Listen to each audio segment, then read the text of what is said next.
Wat heerlijk net, zo'n lieds hummeltje in de jerms. In wat vertaalt Resto die mensje? En wat voor veskes jongst voor hem?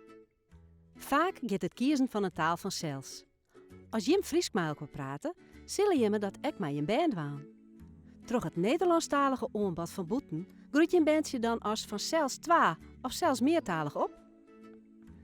Twa of meertalig opgroeien had een soort voordelen.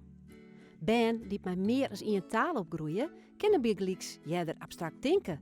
Ze hebben een groter werkgeheugen en de concentratie en focus is vaak beter omdat ze wen binnen om vlug te skakelen tussen verschillende talen. Boven dat binnen meertalige ben vaak ook taalgevoeliger. Ze leren er letter makkelijker nog een taal bij. Maar op het eerste plak is het vanzelfs gewoon leuk om meertalig te wezen.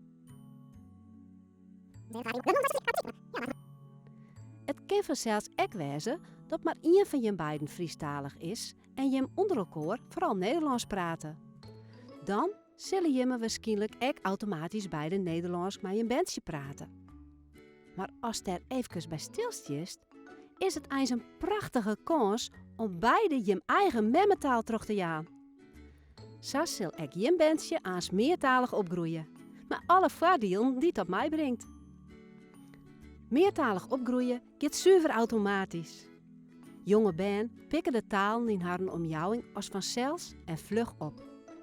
Troch het grote aanbod on Nederlands op televisie, op het dik, bij de opvang en op squallen, worden ek van huis uit Friestalige ben al heel gauw meertalig. Meertalige pjutten helje het Friesk en het Nederlands eerst vaak nog trochen naar in je zin. Dat klinkt soms nuver, maar het is volslijn normaal voor mensen tussen de 3 en 6 hier. In die tussentaalfase binnen ze druk dwaande om het verschil tussen de beide talen te ontdekken. Wat voor klanken, woorden en grammaticale regels jaren bij de ene taal en hokker bij de oren.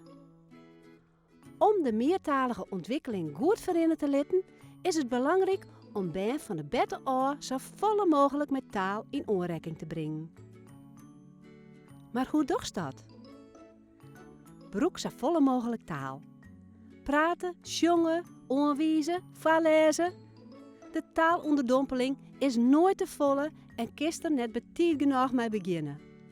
Zelfs in de buik kan die mensje de klanken van die taal al opvangen. Lees een soort voor. Van alle taalactiviteiten blijkt voorlezen het meest krachtige middel te wezen om de taalontwikkeling te stimuleren. Hielendal voor een taal die boetende door minder broekt wordt. En voorlezen is echt nog eens heel gezellig. Ziek je een bennenopvang en pjuttebuitersplak met een bewust Friesk of tweetalig beleid. Broek consequent die eigen taal. Dat helpt die ben om de talen van elkaar te skieren. Zo wordt die ben haast al vlug vol meertalig. Maar als er ik altijd harkjes zil? Ja, dat is een twan.